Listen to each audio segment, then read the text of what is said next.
قرآن کی آیت سورہ توبہ کے خذ من اموالہم صدقۃ تطہرہم وتزکیہم بہا وصلی علیہم ان صلاتک سکن لہم۔ اے میرے محبوب آپ ان سے صدقہ لیجئے۔ کچھ واقعہ پیش آیا تو جب اللہ تبارک و تعالیٰ نے ان کی دعا کو شرف قبولیت بخشا تو ان لوگوں نے سوچا اپنا ہم سارا مال اللہ کی راہ میں صدقہ کر دیں، تو اللہ کے رسول صلی اللہ علیہ وسلم نے کہا بھی ایسا کوئی حکم اترا نہیں ہے۔ بعد میں اللہ تبارک و تعالیٰ کی طرف سے یہ آیت نازل ہوئی کہ ان سے صدقہ لیجئے، آپ صدقے کریے، ان کو پاک صاف کر دیجئے۔ وَصَلِّ عَلَيْهِمْ إِنَّ صَلَاتَكَ سَكْنٌ لَهُمْ، اور اے میرے محبوب آپ ان کے لیے دعا کیجیے، آپ کی دعا ان کے لیے باعث سکون، باعث طمانینت ہے۔ تو یہ صدقہ جو ہے بعض دفعہ خوشی کے موقع پر بھی نکالتے ہیں، اور دکھواس بیماری کے موقع پر صدقہ خیرات کرنا ہی کرنا۔ اللہ تبارک و تعالیٰ کا ارشاد ہے کہ صدقہ جو ہے مصیبتوں کو ٹالتا ہے، اور یہاں جو صدقہ نکالنے جا رہے ہیں صدقہ فطر، یہ گویا کی خوشی کا موقع ہے۔ آپ نے فرمایا زکاۃ الفطر طہارا للصیام من اللغو والرفث، کہ صدقہ فطر جو ہے لغو اور رفث، جو ہم رمضان میں بعض دفعہ چونکہ خالی بیٹھے ہیں کچھ واحد تباہی بک دیتے ہیں، کچھ ایسی ویسی باتیں کر دیتے ہیں جو خلاف ادب ہوتی ہیں، جسے نہیں بولنا چاہیے تھا، تو یہ اس سے کیا ہے پاکی صفائی کا ذریعہ، یعنی ہمارے روزے کو اللہ تبارک و تعالیٰ بالکل پاک صاف کر کے اپنے دربار میں شرف قبولیت سے نوازنا چاہتا ہے۔ اس لیے اللہ تبارک و تعالیٰ کے بارے حبیب نے صدقہ فطر لازم قرار دیا۔ اور دوسری چیز کیا ہے، آگے کے جو الفاظ وہ طعمۃ للمساکین، یہ مسکینوں کے کھانے کا سامان، مسکینوں کے کھانے کا سامان۔ تو صدقہ فطر سے دو فائدہ، ایک فائدہ تو یہ کہ آپ کا روزہ جو ہے پاک صاف ہو جائے گا، اور دوسرا فائدہ یہ کہ آپ غریبوں اور مسکینوں کے کھانے پینے کا سامان ہو جائے گا۔ اور ایک بات سن لیجیے، بعض دفعہ ہمارے بہت سے لوگوں کے ذہن میں بات آتی ہے کہ خرچ کرنے سے، یہ عید کے موقع سے جو غربا مساکین ہیں، چاہے ہمارے بھائی بند ہو، بہن ہو، عزیز قریب ہو، پڑوسی ہو، ان سب کو صدقہ فطر دینا چاہیے، اور اس کے علاوہ بھی ان کی مدد کرنی چاہیے۔ جتنا بھی آپ خیال کریں گے اتنا بہتر ہوگا۔ اور یہ صدقہ فطر جو ہے غیر مسلم کو بھی دے سکتے ہیں۔ کس کو؟ صدقات واجبہ میں صدقہ فطر غیر مسلم کو بھی دے سکتے ہیں۔ اب آپ غیر مسلم کو دے دیں اس کی مزدوری میں، گیہوں کی کٹائی میں، دھان کی کٹائی میں، تو صدقہ فطر نہیں ادا ہوگا۔ آپ ایسے دیجئے بطور مدد کے، تب صدقہ فطر ادا ہوگا۔ مطلب پہلے تو اپنے بھائی بندوں کو دینا ہے، عزیز اعزا اقربا کو دینا ہے، رشتے ناطے دار کو دینا ہے، اپنے جاننے سننے والوں کو، پڑوسیوں کو دینا ہے، امت محمدیہ کے کلمہ گو افراد کو دینا ہے۔ اور اگر دینا چاہیں کوئی ایسا ضرورت مند ہو آپ کا غیر مسلم پڑوسی، تو اس کو بھی آپ صدقہ فطر دے سکتے ہیں۔ اب باتوں ہمارے ذہن میں بات آتی ہے زکوٰۃ بھی نکالا، صدقہ فطر بھی نکال لیں، مال گھٹ جائے گا۔ یہ صدقہ خیرات کرنے سے مال کبھی گھٹتا نہیں ہے، صدقہ خیرات کرنے سے مال کبھی گھٹتا نہیں ہے، بلکہ اللہ تبارک و تعالیٰ صدقہ خیرات کی وجہ سے مال میں بڑھوتری پیدا فرماتا ہے، اضافہ پیدا فرماتا ہے، برکت پیدا فرماتا ہے، اور بہت سی خصوصیات اور خوبیاں جو ہم سمجھ نہیں سکتے اللہ تبارک و تعالیٰ صدقہ خیرات کی وجہ سے ہمارے مال میں، ہماری نسلوں میں پیدا فرماتا ہے۔ ایک مثال، امام شافعی رحمۃ اللہ رحمۃ واسعہ کو کون نہیں جانتا ہے، بہت بڑے امام ہیں۔ ایک وقت ایسا آیا کہ رمضان کے مہینے میں جب آخری ایام چل رہے تھے رمضان کے، تو حضرت کے پاس کچھ نہیں تھا۔ عید کی تیاری کیسے کریں، گھر میں انتظام کیسے کریں، کچھ روپیہ پیسہ نہیں تھا، نہ کوئی ایسا اثاثہ تھا جس کو بیچ کر کے کچھ انتظام کر لیتے۔ تو اسی پریشانی کے عالم میں جو ہے آپ نے ایک آدمی سے قرض لیا تاکہ عید کا سامان کر سکے گھر میں۔ اب آپ وہ لے کر کے آ رہے تھے، گھر کے پاس پہنچے کہ ایک آدمی نے سوال کر لیا آپ سے، تو حضرت نے کہا دیکھو میرے پاس کچھ نہیں، میں یہی ابھی ادھار لے کر کے آیا ہوں، اس میں تم کو جتنی ضرورت ہو اتنی رقم لے لو۔ تو اس نے کہا کہ یہ تو پورا ہمارے لیے ناکافی ہے، جتنا پیسہ آپ کے پاس ہے آپ کے ہاتھ میں وہ ہمارے لیے کافی نہیں ہے، یہ بھی کم ہے۔ تو اس نے پورا لے لیا۔ اب حضرت دیکھو حضرت نے کیا کیا، ابھی ہم ہوتے تو بولتے ہیں چل ابھی میرے پاس کچھ نہیں تھا ادھار لے کے آیا ہوں، ہم دھتکار کے بھگا یہ بھگاتے کہ جائے ابھی میرے پاس میں خود قرضہ لے کر کے آؤں، تم آگے سے سوار ہو گئے۔ حضرت نے کیا کیا؟ فوراً ہاتھ کھول دیا، کہا کہ جو اس میں سے جو تمہاری ضرورت ہو لے لو۔ حضرت سمجھے تھوڑا بڑا یہ لے لے گا، تھوڑا بڑا مریض بچا دے گا تو دونوں کا کام چل جائے گا۔ تو اس نے کہا حضرت جتنی رقم آپ کے پاس ہے تو ہمارے لیے ناکافی ہے، کافی ہے نہیں ہے، ہمیں تو اور ضرورت ہے، تو پورا لے کے چلا گیا۔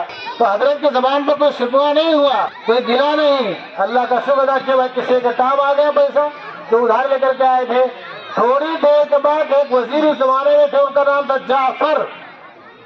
جعفر کا ایک ایلچی آیا، خادم، کہا حضرت آپ کو وزیر نے یاد کیا ہے۔ تو حضرت تشریف لے گئے، ایمرجنسی حالات ہو تو الگ بات ہے، ورنہ وزیر وغیرہ خود حضرت سے ملنے آیا کرتے تھے، کیونکہ سننے ایمرجنسی حالت تھی۔ تو حضرت گئے تو کہا حضرت یہ بتائیے آپ کا معاملہ کیا ہے؟ بولا کیوں؟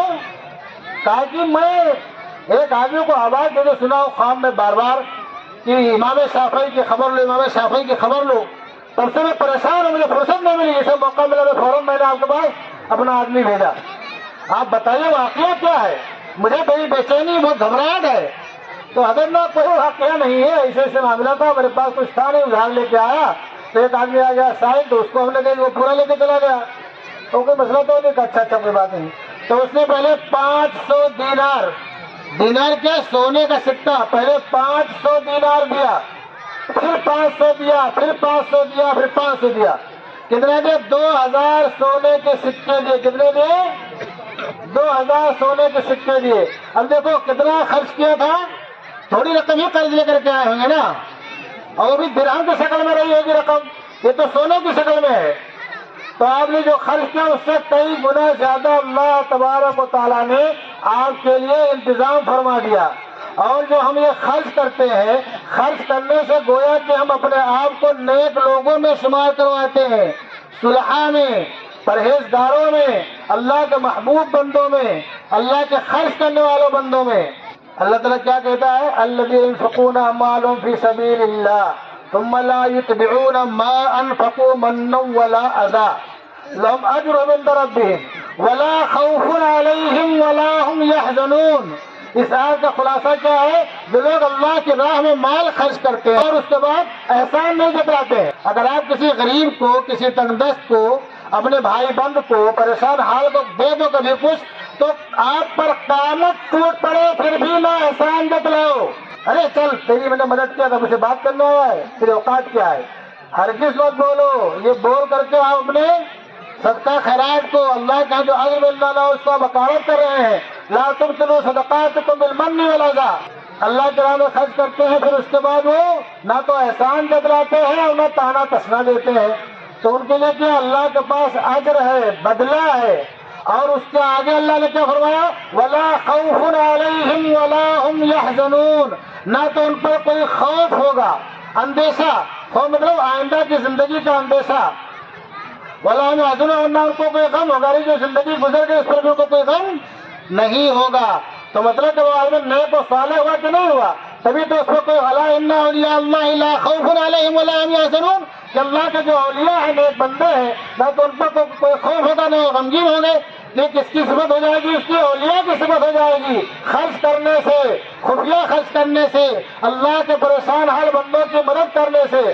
اور جو اللہ کے ولیوں میں جس کا شمار ہو جائے، اس کی لسٹ میں جس کا نام آ جائے، تو اگر آپ سورہ کہف پڑھیں گے، سورہ کہف میں آیت نمبر 77 اور آیت نمبر 83، سورہ کہف ہر جمعہ کو پڑھنا چاہیے، اس کے بہت فضائل ہیں۔ اگر ہم نہیں پڑھتے ہیں تو آج سے عہد کر لیں ہم سورہ کہف انشاءاللہ ہر جمعہ کو ضرور پڑھیں گے۔ اور سورہ کہف پڑھنے کا اصل ٹائم تو جمعہ کو صبح صادق سے جمعہ کے درمیان ہے، لیکن بہت سے مفسرین نے، بہت سے لوگوں نے کہا جمعرات کی شب سے لے کر کے جمعہ کے غروب آفتاب تک کسی بھی ٹائم پڑھ لو آپ۔ تو سورہ کہف اللہ کیا کہتا ہے؟ ایک واقعہ، لمبا واقعہ ہے، حضرت موسیٰ، حضرت خضر علیہ السلام کا واقعہ تو آپ نے سنا ہوگا نا، علماء سے مشاہد سے کتابوں پڑھا ہوگا۔ حضرت موسیٰ علیہ السلام، حضرت خضر علیہ السلام جا رہے تھے ساتھ میں، تو ایک جگہ جو ہے ان دونوں حضرات کو بھوک لگی، بھائی چل رہے ہیں، تھک گئے، تو گاؤں والوں سے کہا بھائی ہم کو مہمان بنا لو، مطلب ہمارے میزبان بن جاؤ، کچھ ہمارے کھانے پینے کا انتظام کر دو۔ وہ ابوا ان یضیفوہما، وہ گاؤں والے بھی عجیب تھے، اتنی عظیم ہستیوں کی میزبانی سے ان لوگوں نے انکار کر دیا، بستی والوں نے۔ تو حضرت خضر نے دیکھا کہ اسی گاؤں بستی میں ایک جو ہے دیوار ہے جو جھکی جا رہی ہے اور وہ گر جائے گی، تو حضرت نے ہاتھ لگایا، دیوار درست ہو گئی. وہ حضرت کی کرامت کے ہاتھ لگا پھر دیوار درست ہو گئی. حضرت موسیٰ علیہ السلام نے کہا لو شئت لاتخذت علیہ اجرا، تم چاہتے تو کوئی معاوضہ اس کا لے لیتے، تم کھانے پینے کا سامان تو ہو جاتا ہے. ان لوگوں نے ہم لوگوں کو مہمانی بھی نہیں کی، کچھ کھلایا پلایا بھی نہیں، اور آپ نے مفدل کی دیوار صحیح کر دی. تو آگے آیت نمبر 83 میں اس کا جواب ہے وَأَمَّا الْجِدَارُ، وہ دیوار جو ہے 2 یتیم بچوں کی، کس کی؟ 2 شہر میں 2 یتیم بچوں کی وہ دیوار ہے، وہ ان کی ملکیت ہے. اور اس کے نیچے کان تحتہ کنز لہما، اس کے نیچے ان کا خزانہ ہے. اس کے باپ نے اس کے نیچے خزانہ دبا کے رکھا ہے. بچے یتیم اور چھوٹے نہ سمجھ ہیں، اگر یہ دیوار گر جائے تو بچے خزانے سے محروم اس طرح ہو جائیں گے کہ کوئی بھی اس کو نکال لے گا. بچوں کو اتنی سمجھ نہیں ہے. تو اللہ نے کیا چاہا؟ اللہ نے چاہا کہ یہ جب جوان ہو جائے، ہوشیار ہو جائے، سمجھدار ہو جائے، تو پھر یہ یستخرجا کنزہما، اپنے خزانے کو نکالیں. تو دیوار ہم نے صحیح کر دی تاکہ ان کے جوان ہونے تک دیوار محفوظ رہے، خزانہ محفوظ رہے. اور کیا رحمتاً من ربک، تمہارے رب کی یہ رحمت ہے ان بچوں کے لیے. مفسرین نے لکھا، بعض مفسرین نے، کہ جو یتیم بچے تھے، جو ابوہما صالحہ کا لفظ ہے، ان کے باپ نیک تھے. بعض مفسرین نے لکھا 7ویں پشت میں کوئی نیک تھا. کس پشت میں؟ 7ویں پشت میں کوئی نیک تھا. 7ویں پشت میں کوئی نیک تھا. اس کا پھل اس خاندان کے 2-3 بچوں کو مل رہا ہے، ان کی نسلوں کو مل رہا ہے. پتا کیا چلا کہ اگر ہم نیک ہوں گے، صالح ہوں گے، اللہ کی راہ میں خرچ کرنے والے بنیں گے، تو اللہ تبارک و تعالیٰ ہمارا نام ان لوگوں میں شامل کرے گا جن پر نہ خوف ہوگا اور نہ کوئی غم ہوگا. اور خوف و غم کن پر نہیں ہوگا؟ اللہ کے نیک بندوں پر، ولیوں پر نہیں ہوگا. اور جب ہمارا شمار نیک بندوں میں ہوگا تو ہماری نسلیں برباد نہیں ہوں گی، ویران نہیں ہوں گی، ہماری نسلوں میں تباہی نہیں آئے گی، ہماری نسلوں میں بھوک اور فقر و فاقہ نہیں آئے گا. تو اگر ہمارے ذہن میں بات آتی ہے کہ خرچ کرنے سے ہمارا مال گھٹ جائے گا، ہمارا مال کم ہو جائے گا، تو ہمارے ذہن میں بات نہیں آنی چاہیے. ہم جتنا خرچ کریں گے اتنا ہی اللہ تبارک و تعالیٰ ہماری نسلوں کی حفاظت کرے گا، ان کے مال میں برکت پیدا کرے گا، ان کے اولاد میں اللہ برکت پیدا کرے گا، اور اپنے برگزیدہ اور نیک بندوں کے ذریعے ان کے مال کی حفاظت کرے گا، اسے بہتری بھی کرے گا. ایک واقعہ بتا دوں، اس سہراب سائیکل کا بانی اکرام شیخ نام ہے اس کا، بہت کروڑوں روپیہ اس نے کمایا، کروڑوں روپیہ کمایا. اور جب ہاسپٹل میں بھرتی ہوا مرنے سے 4 دن پہلے، اس نے کہا ڈاکٹروں سے ہمارے بچوں کو بلا دو، ملاقات کرنی ہے ان سے، ایک بار دیکھ لو، مل لو. اسپتال والے کوشش کرتے رہ گئے، کوئی بچہ ملنے نہیں آیا. دوسری مثال، پڑوسی ملک کا ایک بہت بڑا ڈاکٹر، ہارٹ سرجن، جس سے ملاقات کے لوگوں کو مہینوں انتظار کرنا پڑتا تھا، اس کو فالج مار دیا. ڈاکٹروں نے اس کو اٹھا کے خیراتی ادارے میں ڈال دیا. اگر آپ کے علاقے نیک اور صالح نہیں، آپ کتنا بھی روپیہ جمع کر لو، وہ آپ کے نہ دنیا میں کام آئے گا نہ آخرت میں کام آئے گا. اگر آپ خرچ کرتے رہو گے تو آپ کے بچے آٹومیٹک نیک و صالح بنیں گے، ان کا دل نرم ہوگا، اللہ کی محبت ان کے دل میں پیدا ہوگی، اور رسول اللہ سے عقیدت ان کے دل میں پیدا ہوگی. اللہ تبارک تعالیٰ ان کی اور ان کی نسلوں کی حفاظت کرے گا. اور خالی ایک نسل کی نہیں، میں نے جو کہا کی مثال دی، وہ مفسرین نے لکھا کہ 7ویں نسل میں پہنچے تھے. تو اللہ تعالیٰ نیک بندوں کی نسلوں کو اس طرح حفاظت کرتا ہے. تو ہم خود نیک بنے، اپنی نسلوں کو نیک بنانے والے بنے. اپنی جو موجودہ صورتحال ہے ہمیں اس پر اپنی فکر کرنی چاہیے. اللہ تبارک و تعالی ہماری نسلوں کو انشاءاللہ محفوظ رکھے گا. اور ہمیں مال خرچ کرنے سے گھبرانا نہیں چاہیے، اور یہ نہیں سوچنا چاہیے کہ اگر ہم مال خرچ کریں گے تو ہمارا مال گھٹ جائے گا، ہماری نسلیں جو ہے بھکاری ہو جائیں گی. ہم مال خرچ کریں گے تو انشاءاللہ ہماری نسلیں بھکاری نہیں بلکہ خوشحال رہیں گی، شاد اور آباد رہیں گی، اور انشاءاللہ وہ ہمیشہ دینے والی رہیں گی. اور آپ اللہ کا شکر ادا کرو کہ آپ صدقے فطر دینے والے ہو، لینے والے نہیں ہو. تو پہلی چیز تو یہ ہے صدقے فطر کے تعلق سے کہ ہمیں اپنے یہاں لوگ گیہوں نکالتے ہیں نا، 2.25 کلو، 1 کلو 666 گرام بنتا ہے، لیکن گیہوں کے علاوہ کشمش، کھجور، یہ بھی صدقے فطر میں ہے.